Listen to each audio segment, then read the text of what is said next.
सुप्रभात बच्चों, मैं वरुण सिंह। बिहार बोर्ड 2024 के लिए तैयारी कर रहे सभी छात्र एवं छात्राओं के लिए रसायन शास्त्र के वस्तुनिष्ठ प्रश्न जो कि अति महत्वपूर्ण हैं, उन्हीं प्रश्नों का आज हम अभ्यास करेंगे।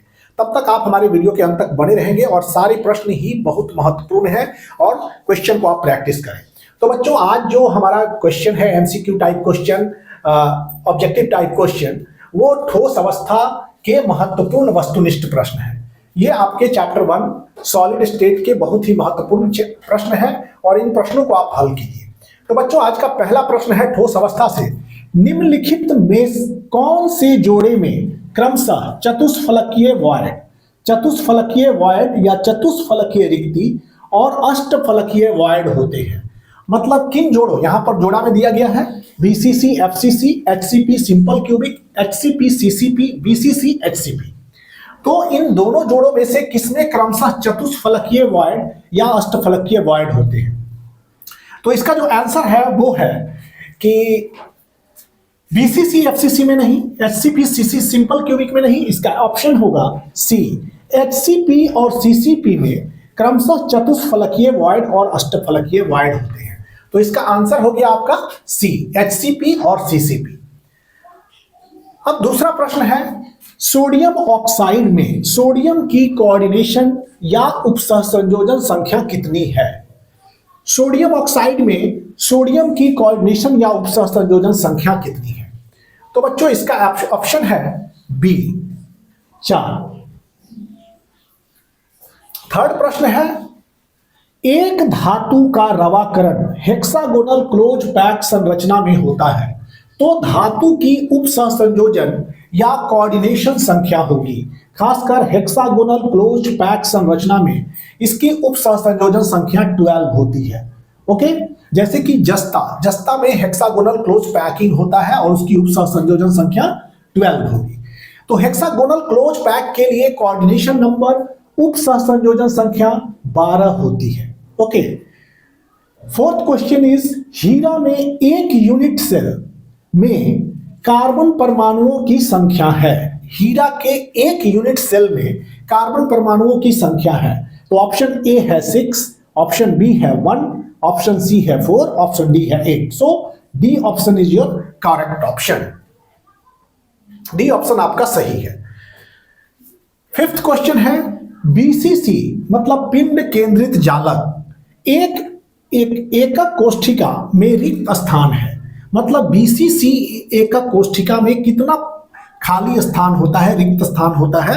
तो उसका जवाब है आपका 32%। 32% रिक्तियां पाई जाती है बीसीसी एकक कोष्ठिका में और बीसीसी की संकुलन क्षमता होती है 68%। ओके, बीसीसी की संकुलन क्षमता 68%, तो रिक्तियां हो गई 32%। सिक्स्थ क्वेश्चन सोडियम आयन की सोडियम क्लोराइड में सहसंयोजन संख्या है। सोडियम आयन का सोडियम क्लोराइड में सहसंयोजन संख्या है। तो ये सहसंयोजन संख्या आपको बताने हैं और इसका option is C.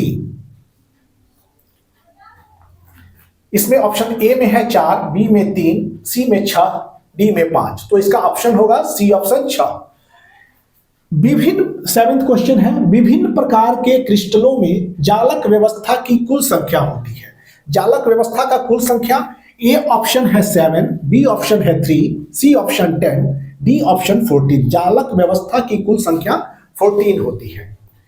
Eighth question है निम्नलिखित में किस एकल या एकक कोष्ठिका में परमाणुओं की संख्या सर्वाधिक होती है। मतलब किसमें परमाणुओं की संख्या सर्वाधिक होगी, किस तरह के एकक कोष्ठिका में। A option BCC, B HCP, C FCC, D cubic. तो ऑप्शन बी आपका सही जवाब होगा, एचसीपी। निम्नलिखित में से कौन बेरवेदार ठोस है। निम्नलिखित में से कौन बेरवेदार ठोस है, मतलब कि जो क्रिस्टलाइन नहीं है। तो इसमें ऑप्शन है आपका ग्रेफाइट, क्वार्ट्ज ग्लास, क्रोमेलम और आपका सिलिकॉन कार्बाइड। तो क्वार्ट्ज ग्लास जो है वो बेरवेदार ठोस है, मतलब एमॉर्फस सॉलिड है। 10 में रवेदार ठोस है। ए है हीरा, बी कांच, सी रबर, डी इनमें से कोई नहीं। तो बच्चों कांच तो अतिसिक्तित द्रव होता है और रबड़ भी एमॉर्फस हो जाता है। हीरा क्रिस्टलाइन रवेदार है, हीरा रवेदार ठोस है। 11th क्वेश्चन है क्रिस्टल में संभावित आकाशीय जालक हैं। ए 23 ऑप्शन में, बी 7, सी 230, डी 14। तो आकाशीय जालक संभावित 14 होते हैं।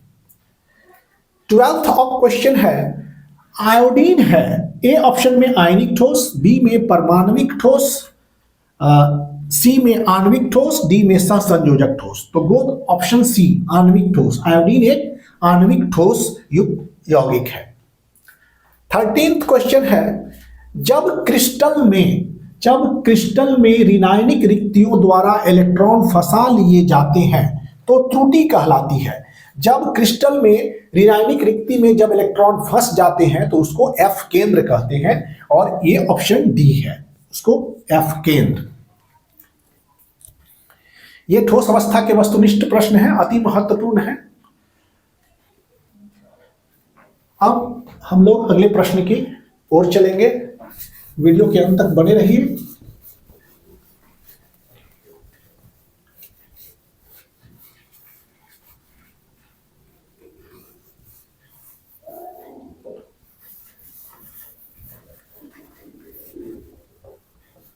जितने भी प्रश्न हैं वो प्रश्न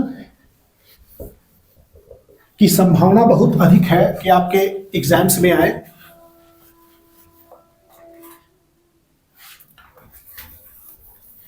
और प्रश्नों को बार बार आप अभ्यास कर लें। और ये बेहतर होगा आपके लिए कि अभ्यास कर लें इन प्रश्नों को, बिकॉज इनकी चांसेस बहुत ज्यादा है।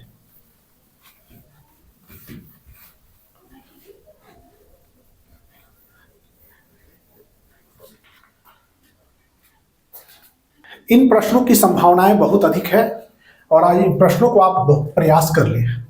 अब 14th क्वेश्चन है हीरा और ग्रेफाइट है। हीरा और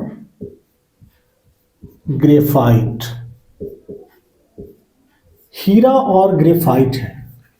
ए ऑप्शन नेटवर्क ठोस, वर्ग ठोस, बी आयनिक ठोस,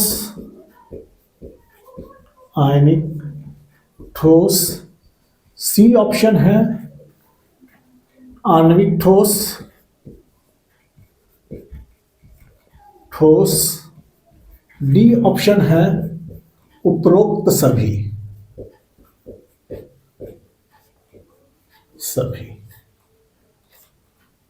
हीरा और ग्रेफाइट नेटवर्क ठोस है, कोवेलेंट एंड नेटवर्क ठोस, सहसंयोजक और नेटवर्क ठोस। अगर सहसंयोजक ठोस दे नेटवर्क के जगह पर तो वो भी सही हो जाएगा।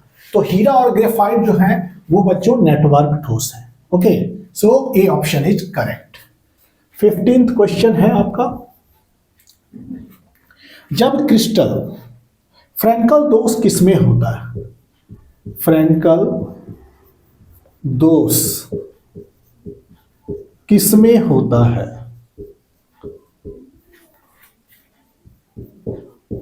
होता है। फ्रैंकल दोष किसमें होता है? A sodium chloride, sodium chloride, B option है सिल्वर ब्रोमाइड जिसको कहते हैं AgBr, सोडियम क्लोराइड, बी है ग्रेफाइट, ग्रेफाइट ऑप्शन दिया जा रहा है, और सी है सिल्वर ब्रोमाइड, सिल्वर ब्रोमाइड, और डी है हीरा। तो बच्चों सिल्वर ब्रोमाइड को AgBr भी लिखा जाता है।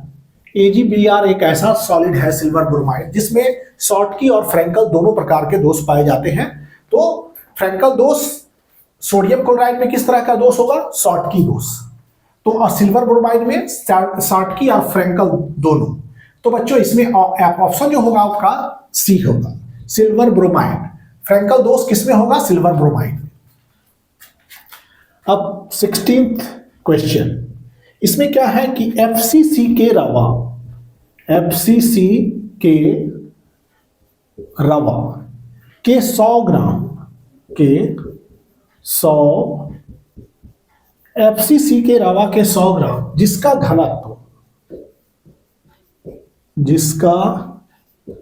घनत्व D इक्वल टू 100 ग्राम प्रति सेंटीमीटर क्यूब है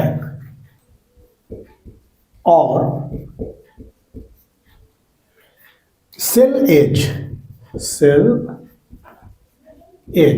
मतलब किनारों की लंबाई, सेल एज या इसको लिख सकते हैं किनारों की लंबाई या एकक कोष्ठिका की लंबाई, किनारों की लंबाई या किनारों की लंबाई 200 पिकोमीटर है। इसमें परमाणुओं की संख्या है, परमाणुओं की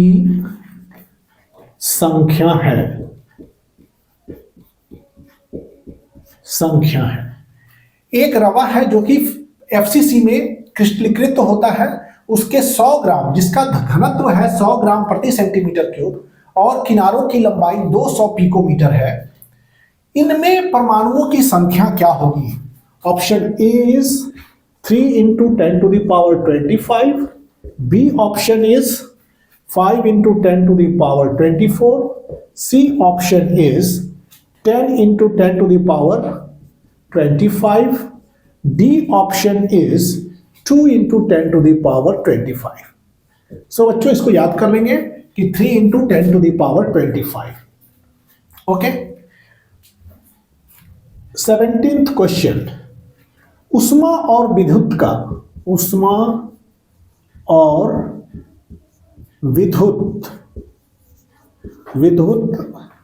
का अच्छा चालक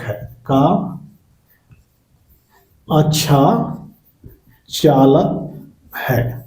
इसमें से ऑप्शन दिया जा रहा है, ए ऑप्शन में है आपका हीरा, बी ऑप्शन में आपका दिया गया है ग्रेफाइट, सी ऑप्शन में दिया गया है आपका चारकोल,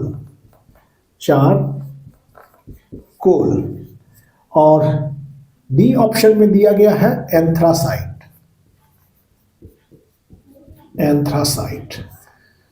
एंथ्रासाइट कोक। ओके। उष्मा और विद्युत का अच्छा चालक है, तो हीरा बच्चों कुचालक होता है। दोनों ग्रेफाइट ये सभी के सभी कार्बन के ही अपरूप हैं, लेकिन हीरा और ग्रेफाइट शुद्धतम रूप है कार्बन के, अपरूप है। हीरा और ग्रेफाइट कार्बन के शुद्धतम अपरूप हैं। और ये क्या है कि हीरा में कार्बन 4 कार्बन परमाणु से जुड़ा रहता है, जिसके कारण ये कुचालक हो जाते हैं, इनमें मुक्त इलेक्ट्रॉन नहीं हो पाते हैं। जबकि ग्रेफाइट 3 कार्बन परमाणुओं से घिरे रहने के कारण इसके पास एक मुक्त इलेक्ट्रॉन होता है, जिसके कारण ये उष्मा और विद्युत का अच्छा सुचालक हो जाता है। सो ग्रेफाइट ऑप्शन जो है बहुत इसका इंपॉर्टेंट ऑप्शन है। 18th क्वेश्चन है, निम्नलिखित में कौन सा ऑक्साइड निम्नलिखित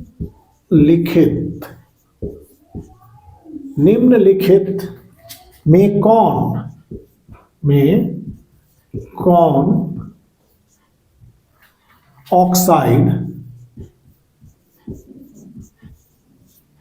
ऑक्साइड धातु की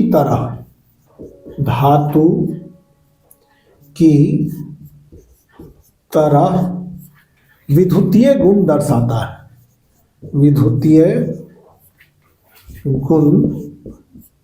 दर्शाता है। ओके। इस ऑक्साइड का नाम बताना है आपको। ए ऑप्शन है silicon dioxide SO2, B option है आपका मैग्नीशियम ऑक्साइड, सी ऑप्शन है आपका सल्फर डाइऑक्साइड, डी ऑप्शन है आपका क्रोमियम ऑक्साइड, CrO2। तो CrO2 लौह चुंबकीय पदार्थ है और ये जो है ये ऑक्साइड धातु की तरह विद्युतीय गुण दर्शाते हैं। ओके, 18th क्वेश्चन में निम्नलिखित में कौन ऑक्साइड धातु की तरह विद्युतीय गुण दर्शाते हैं?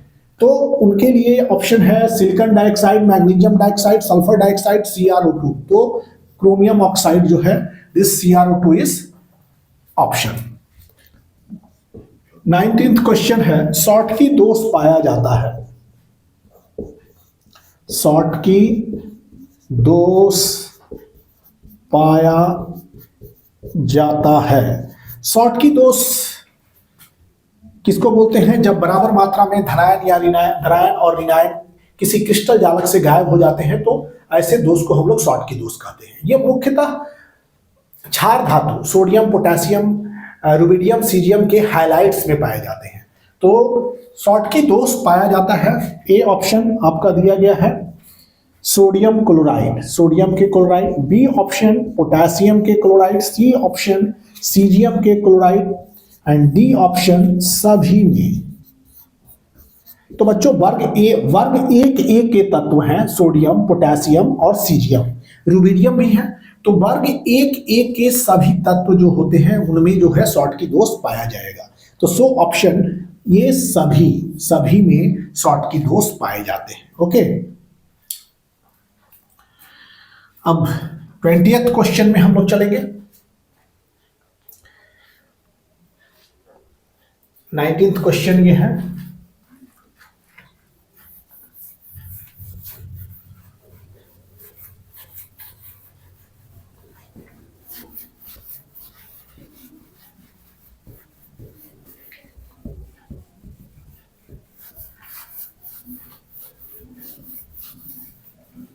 वीडियो के अंत तक बने रहिए। ये ठोस अवस्था के प्रश्न एमसीक्यू के टाइप क्वेश्चन है जो कि बहुत ही महत्वपूर्ण है फॉर द एग्जाम्स जो कि केमिस्ट्री के फरवरी में होने वाले हैं उनके लिए। ये हिंदी मीडियम में हम बता रहे हैं बच्चों को।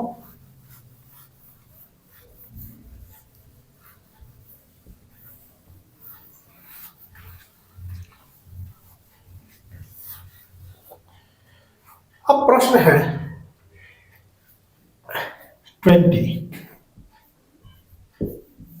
Na सोडियम क्लोराइड की क्रिस्टल संरचना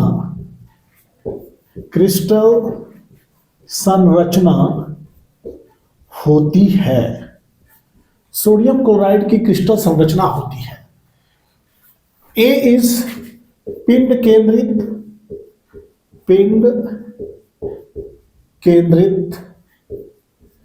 बी फलक केंद्रित, सी अष्टफलक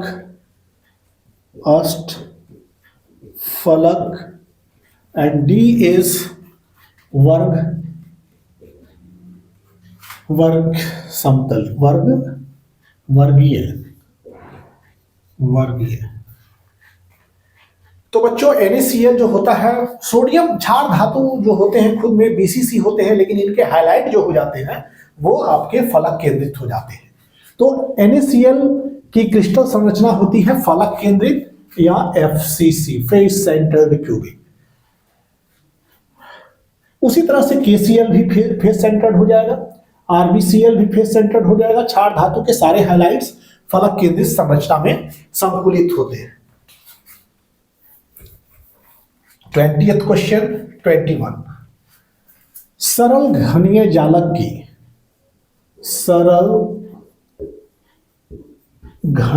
सिंपल क्यूबिक घनीय जालक की संकुलन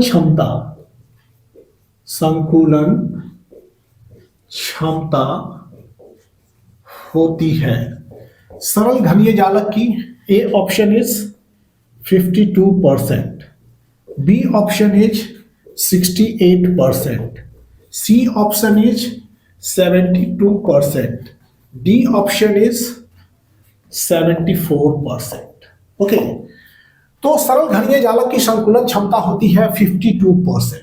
ओके, ये BCC का संकुलन क्षमता हो गया, ये FCC का हो गया और ये संकुलन क्षमता है। तो सरल घनीय जालक की संकुलन क्षमता जो होती है 52% होती है।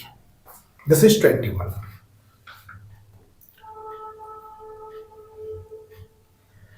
22,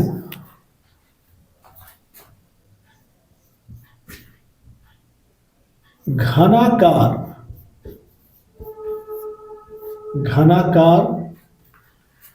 क्रिस्टल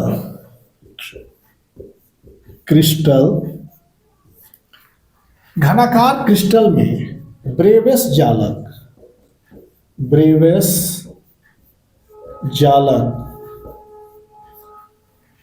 की संख्या होती है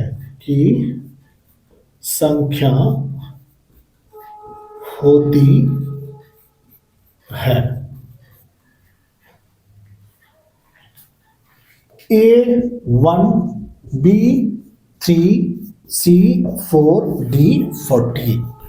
तो बच्चों जब बात करेगा क्वेश्चन होगा आपका घनाकार क्रिस्टल में ब्रेविस जालक, अगर ऐसे पूछे ब्रेविस जालक की संख्या होती है तो 14 जो होगा वो सही जवाब होगा। लेकिन अगर क्वेश्चन कहता है घनाकार क्रिस्टल में ब्रेविस जालक की संख्या होती है तो आप ऑप्शन 3 को ही सेलेक्ट करेंगे। ओके, जैसे ब्रेविस जालक की संख्या होती है, ब्रेविस जालक की संख्या होती है, दिस इज 23 क्वेश्चन। यहां पर ब्रेविस जालक की संख्या होती है,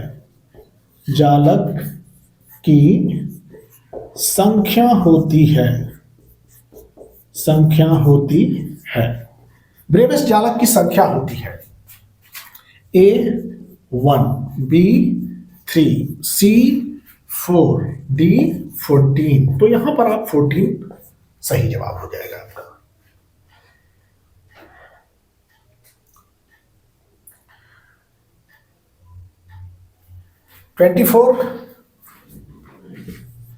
निम्नलिखित में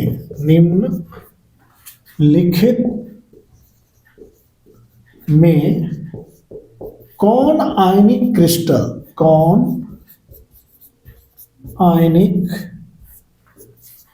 क्रिस्टल के उदाहरण हैं। इनमें आयनिक क्रिस्टल को आपको बताना है। निम्नलिखित 24 क्वेश्चन।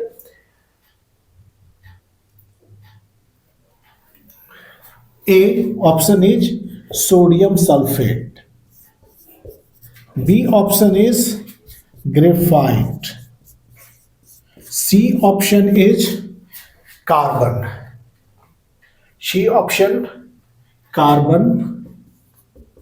एंड D ऑप्शन है आपका P4 फॉस्फोरस पेंटाऑक्साइड। तो ये कोवेलेंट सहसंयोजक ये सोडियम सल्फेट जो है वो आयनिक क्रिस्टल के उदाहरण है। ओके, अब क्वेश्चन है आपका 24 हुआ अभी, अब 25।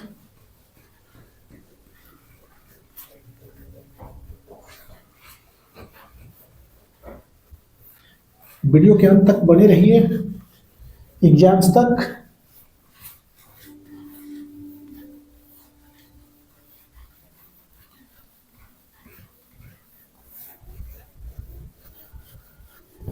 हौसला बढ़ाए रखिए, पढ़ाई का हौसला बढ़ाए रखिए और एग्जाम्स तक क्वेश्चंस को प्रैक्टिस करते रहिए। प्रैक्टिस मत नहीं छोड़िए, प्रैक्टिस ही सब कुछ कराएगा। इसलिए हमारी प्रैक्टिस और आपकी प्रैक्टिस दोनों ही रंग लाएगी। प्रैक्टिस करते रहे।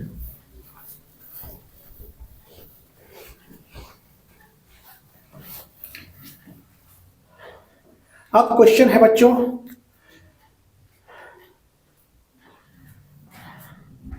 प्रश्न 58.5 ग्राम NaCl सोडियम क्लोराइड खाने वाला नमक में एकक कोष्ठिकाओं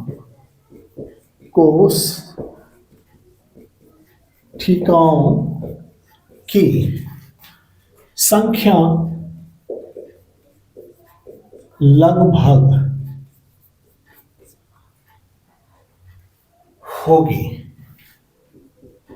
होगी ऑप्शन है 1.5 into 10 to the power 23, B option है 3 into 10 to the power 22, C option है 6 into 10 to the power 23, D option है 0.5 इंटू 10 टू द पावर 24। ये ऑप्शन है। तो बच्चों 58.5 ग्राम NaCl में नंबरिंग भूल गए हैं, इसलिए प्रश्न याद रखिएगा। 58.5 ग्राम NaCl में एक एक कोष्ठिकाओं की संख्या लगभग होगी। ए ऑप्शन है 1.5 into 10 to the power 23, B option है 3 into 10 to the power 22, C इतना, और D C 6 into 10 to the power 22, और D option 0.5 into 10 to the power 22। तो option A is correct, because इतना ग्राम में एक मोल होता है। एक mole equal to 6.022 into 10 to the power 23। और एकक कोष्ठिका, तो सोडियम क्लोराइड किस तरह की संकुलित संरचना बनाते हैं? फलक केंद्रित। तो 6.022 दैट इज, आप कीजिएगा क्या कि देखिए 58.5 ग्राम, इस तरह से अगर क्वेश्चन भी दे देता है तो 58.5 gram NaCl that means equal to 1 mole. इसका अर्थ होता है 1 मोल। 58.5 ग्राम NaCl का अर्थ 1 मोल NaCl। क्यों? कि Na का एटॉमिक वेट 323 और इसका 35.5 जोड़ेंगे तो 58.5 हो गया इसका मॉलिक्यूलर वेट, अनुभार। तो अनुभार मतलब 58.5 ग्राम NaCl में 1 मोल NaCl, और 1 मोल NaCl का अर्थ होता है, NaCl का अर्थ हो गया कितना? 6.022 10 टू द पावर 23 मॉलिक्यूल्स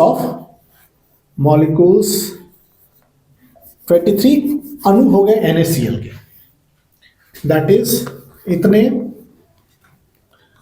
अणु सोडियम क्लोराइड के।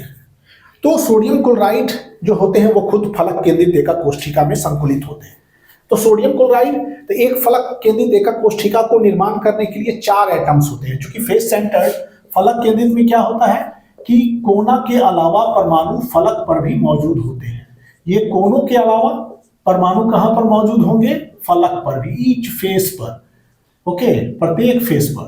तो टोटल इसका कितना हो जाता है? टोटल कुल परमाणु फलक केंद्रित में Z इक्वल टू 4।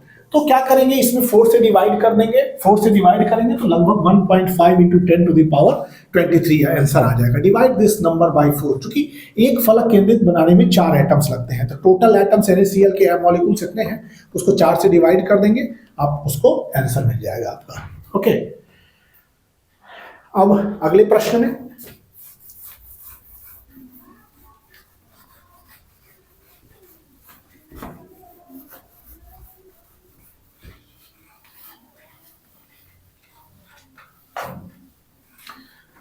प्रश्न है फ्रैंकल तथा शॉर्टकी दोष होते हैं। फ्रैंकल तथा शॉर्टकी दोष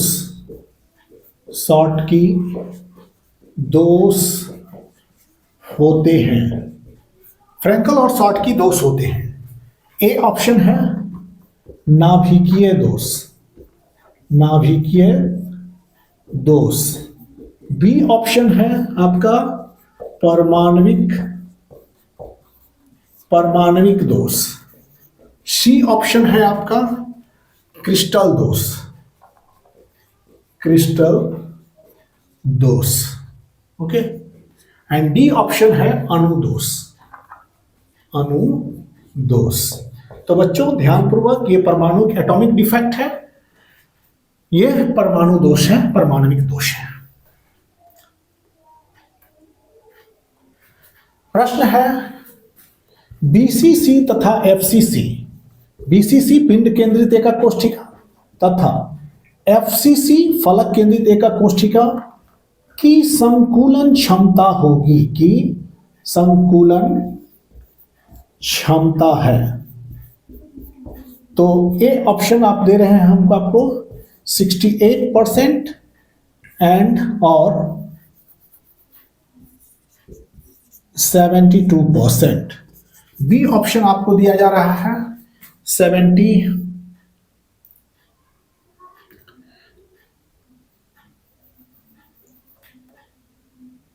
68% और 32%।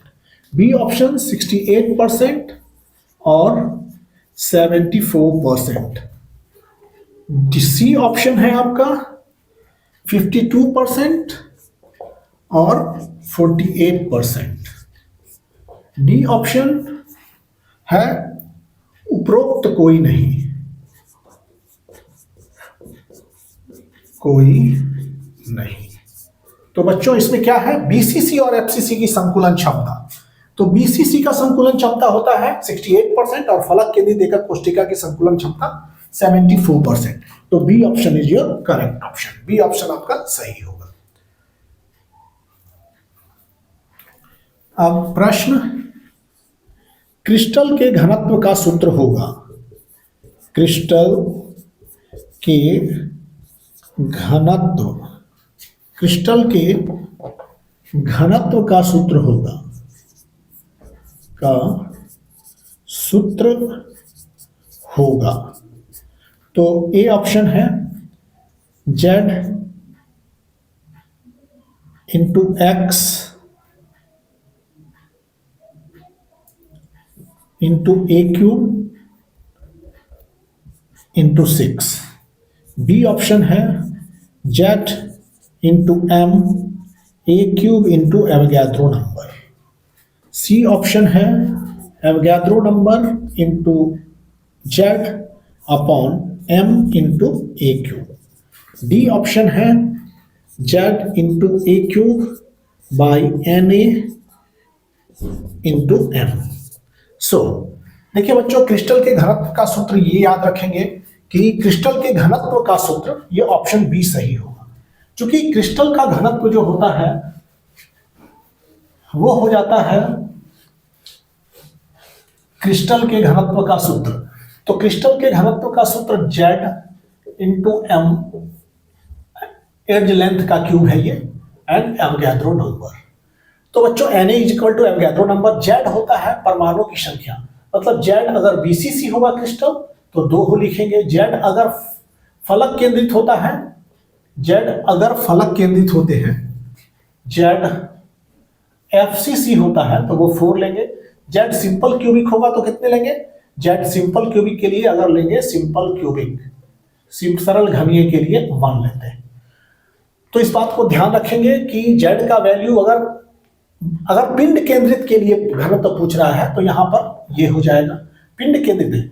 सरल घनीय के लिए अगर पूछ रहा है घनत्व तो ये सिंपल सरल घनीय के लिए, सिंपल क्यूबिक के लिए, मतलब ये सरल घनीय का सरल घनीय अगर होता है तो ये m अपॉन ए क्यूब इंटू एवोगैड्रो नंबर, चूंकि Z के जगह पर यहाँ 1 हो गया है। अगर आपका घनत्व तो बीसीसी के लिए पूछ रहा है पिंड केंद्रित के लिए तो Z के जगह पर यहाँ पर 2 लगा होना चाहिए, 2m upon A cube by Avogadro number. अगर यही बात फलक केंद्रित के लिए पूछ रहा हो एफसीसी के लिए तो ये नंबर हो जाएगा यहाँ पर 4। ओके, समझ में आई बात? तो बच्चों ये है वस्तुनिष्ठ प्रश्न और अगले प्रश्न में चल रहे हैं हम।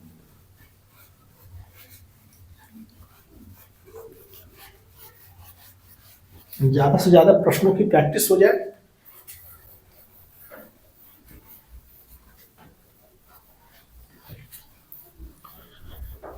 अति महत्वपूर्ण प्रश्न है।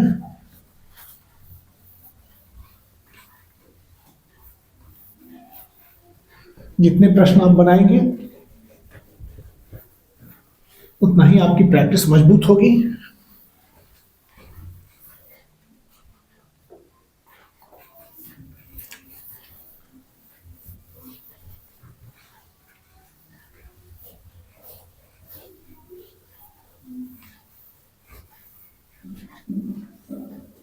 अब प्रश्न है कि HCP का पैकिंग प्रभाज है। प्रश्न, HCP का पैकिंग प्रभाज है, पैकिंग फ्रैक्शन।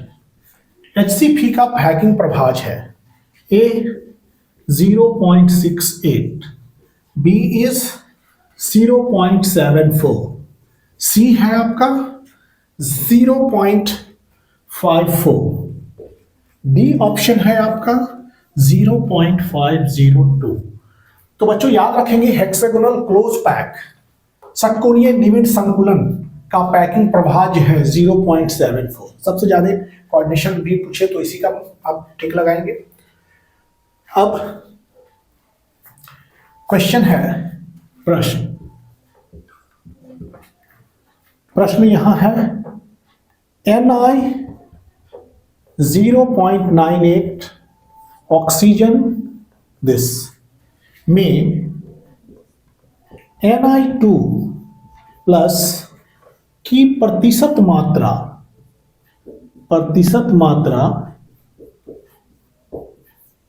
होगी, प्रतिशत मात्रा है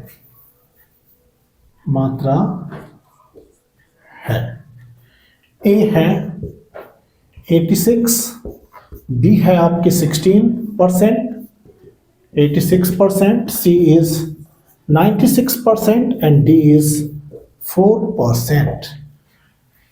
Ni नॉन स्टिचियोमेट्रिक सॉलिड्स है, Ni 0 पॉइंट नॉन स्टाइकियोमेट्रिक दोष, तो इसमें क्या होगा कि Ni 0.898, इसमें Ni2 की आपको प्रतिशत मात्रा बतानी है, तो प्रतिशत मात्रा याद रखें 96%। अगर Ni3 प्लस की बात करें, प्रश्न है जैसे Ni 0.98 में Ni3 प्लस की प्रतिशत मात्रा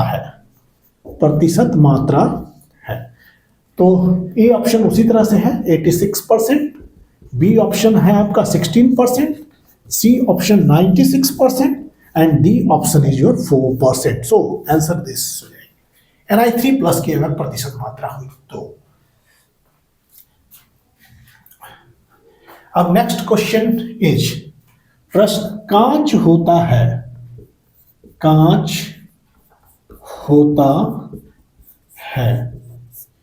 ए ऑप्शन आपका दिया गया है सूक्ष्म क्रिस्टलीय ठोस,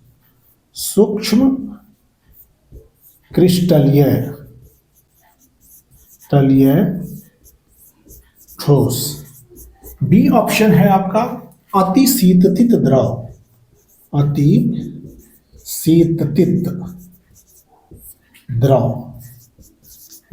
सी ऑप्शन है आपका ये जैल, और डी ऑप्शन है समाकृत मिश्रण। तो कांच क्या है? अतिशीतित द्रव है, सुपर कूल्ड लिक्विड। अतिशीतित द्रव को कहते हैं सुपर कूल्ड लिक्विड। अब सुपर कूल्ड लिक्विड, कांच एक सुपर कूल्ड लिक्विड है।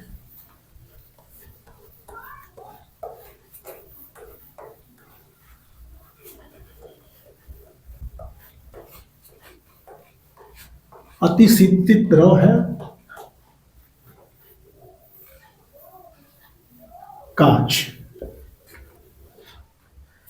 अब जो प्रश्न है,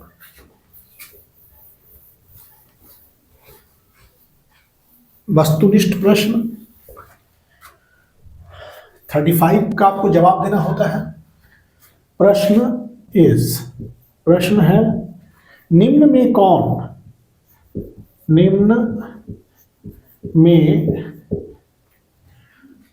कौन सा ऑक्साइड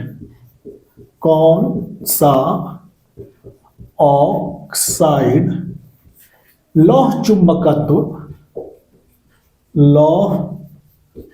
चुंबकत्व प्रदर्शित करता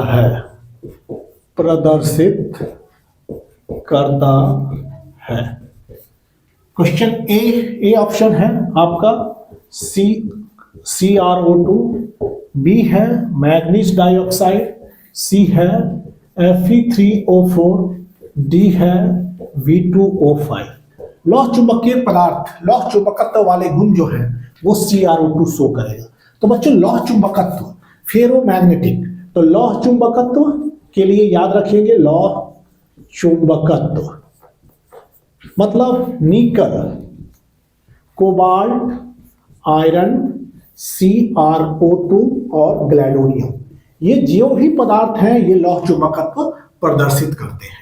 निकल, कोबाल्ट, आयरन, CrO2, ग्लैडोनियम। तो निकोफी याद रखेंगे, निकोफी, CrO2, GD, ये सब मिलके लौह चुंबकत्व प्रदर्शित करते हैं, जिसमें यहां पर CrO2 है। CrO2 क्या होगा? लौह चुंबकत्व प्रदर्शित करेगा। NiCO, Fe, CrO2 और ग्लैडोनियम सब ये सब लौह चुंबकत्व प्रदर्शित करते हैं।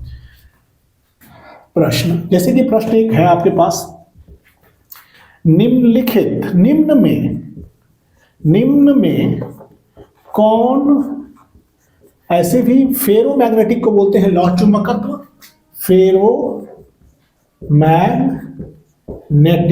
फेरोमैग्नेटिक या लौह चुंबकीय है, या लौह चुंबकीय है। तो लौह चुंबकीय कौन कौन होते हैं हमने अभी बताया। निकल, निम्न में कौन लौह चुंबकीय है? तो लौह चुंबकीय में ए ऑप्शन है आपका निकल का, बी ऑप्शन है आपका कोबाल्ट, सी ऑप्शन है CrO2, डी ऑप्शन है सभी। तो इसमें ऑप्शन डी, चूंकि निकल हो गया, कोबाल्ट हो गया, आयरन हो गया, CrO2, दिस एंड GD, ये सब लौह चुंबकत्व दर्शाते हैं। ओके, अब प्रश्न है NaCl के को यदि, प्रश्न है यदि NaCl को 10⁻⁻⁴ मोल परसेंट SrCl2 से अपमिश्रित मतलब डोपित, अपमिश्रित या डोपित लिख दे, अपमिश्रित को डॉप्ड, अपमिश्रित किया जाए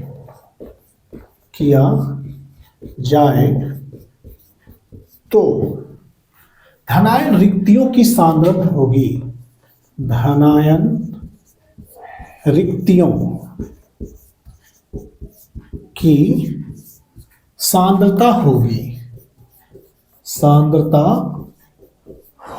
धनायन रिक्तियां का कितना सांद्रता होगा? यदि NaCl को 10⁴ दे, ए ऑप्शन है 6.02 × 10⁻16 मोल पर, बी ऑप्शन है 6.02 × 10⁻17 मोल पर, एंड सी ऑप्शन है 6.02 × 10⁻14 मोल पर, एंड डी ऑप्शन है 6.02 × 10⁻15 मोल पर। ओके, मोल। तो देखिए बच्चों, NaCl में 10⁻⁻4 मोल परसेंट, 10⁻⁻4 मोल परसेंट का अर्थ हो गया divided by 100, that is equal to 10⁻⁻6। तो NaCl को इतना परसेंट से डोपित कर दिया जाता है। तो NaCl एक मोल में कितना होता है? 6.022 10⁻23, चूंकि परसेंट दिया है तो 10⁻4, तो ये क्या हो गया 10⁻⁻4, और ये 0 ऊपर जाएगा तो कितना हो जाएगा 6, तो 23 में से 6 जाएगा, कितना बचेगा 17, that comes to be 6.02 × 10⁻17। Okay, this is the right, B जो होगा आपका सही जवाब होगा इसके लिए।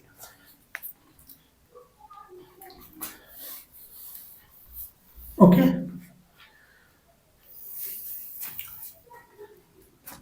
प्रश्न है जर्मेनियम किस तापक्रम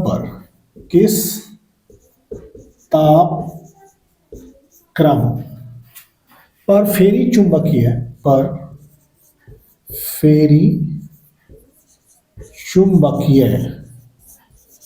किस तापक्रम पर फेरी चुंबकीय पदार्थ लौह चुंबकीय पदार्थ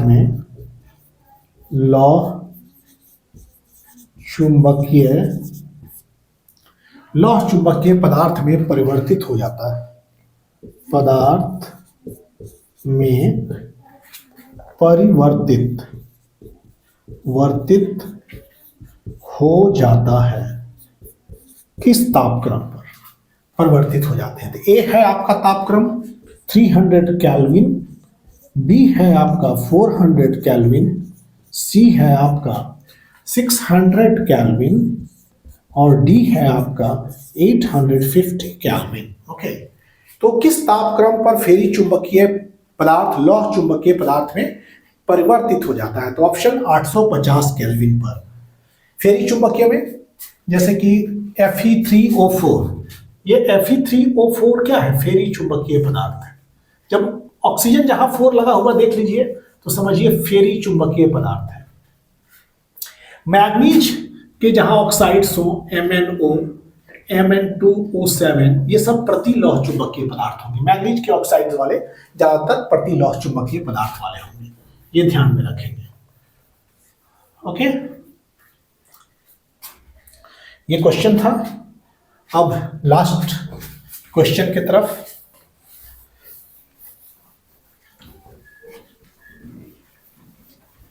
ठोस अवस्था के ये वस्तुनिष्ठ प्रश्न है, बहुत महत्वपूर्ण है, इनको बनाने का प्रयास करेंगे जरूर।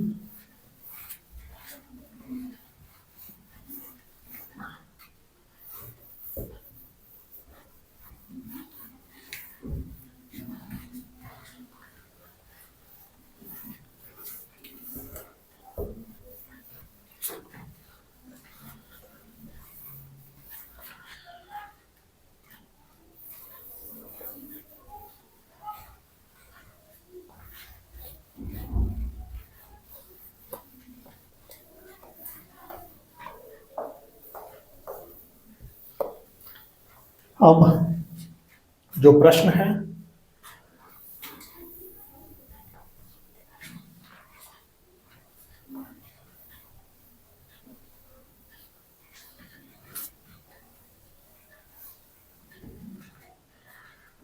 प्रश्न जी जर्मेनियम, जी से हम लोग जर्मेनियम को सूचित करते हैं।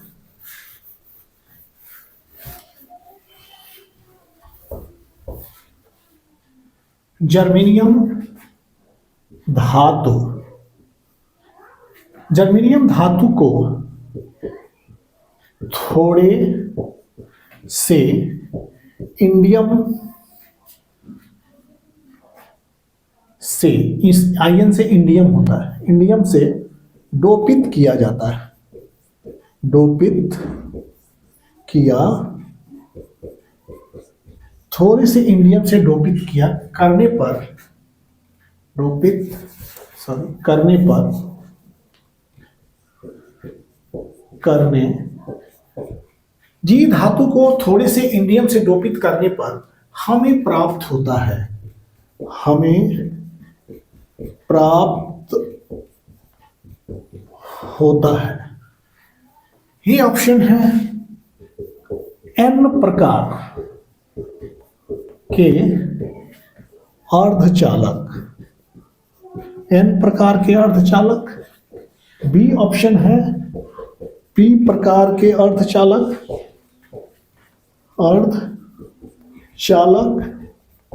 और सी ऑप्शन है आपका विद्युत रोधी, विद्युत रोधी, और डी ऑप्शन है आपका दृष्टि, बी ऑप्शन है आपका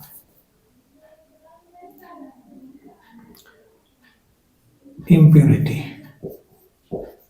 अशुद्धि। प्राप्त होता है अशुद्धि। तो ऑप्शन या दिष्टकारी, कभी कभी दिष्टकारी भी दे देता है, दिष्टकारी, दिष्टकारी। तो ऑप्शन जो है, देखिए इंडियम ट्राइवेलेंट है और जर्मेनियम टेट्रावैलेंट है, वैलेंसी 3, और इससे क्या होता है कि ऐसे केसेस में पी प्रकार के अर्धचालक प्राप्त होते हैं। अब देखिए बच्चों, एक और प्रश्न यहां पर, फेरस ऑक्साइड, फेरस, ये अंतिम प्रश्न है, ठोस अवस्था के फेरस ऑक्साइड के एक नमूने एक नमूने का वास्तविक सूत्र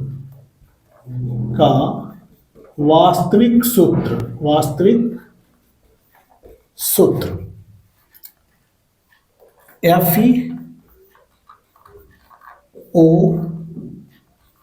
है। इस नमूने में धातु आयन के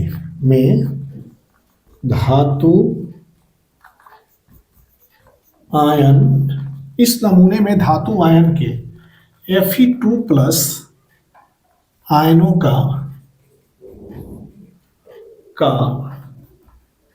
अंश होगा। अंश क्या है? तो बच्चों इसका अगर क्वेश्चन होता है A25, 0.25, 0.65, 0.85 लगभग, D 0.15, तो सो आंसर इज 0.85। तो कहने का अर्थ होता है कि Fe, जैसे कि Fe 0.93 है, तो इसमें याद रखिएगा कि इसमें Fe2+ और Fe3+ दोनों है। Fe2+ भी है और इसमें Fe3+ भी है, दोनों है इस नमूने में, फेरस और फेरिक आयन दोनों। अगर इसकी संख्या x मान ले, इसको y मान ले और O, तो इसमें क्या हो जाएगा, x + y इक्वल टू कितना के बराबर हो जाएगा, 0.93।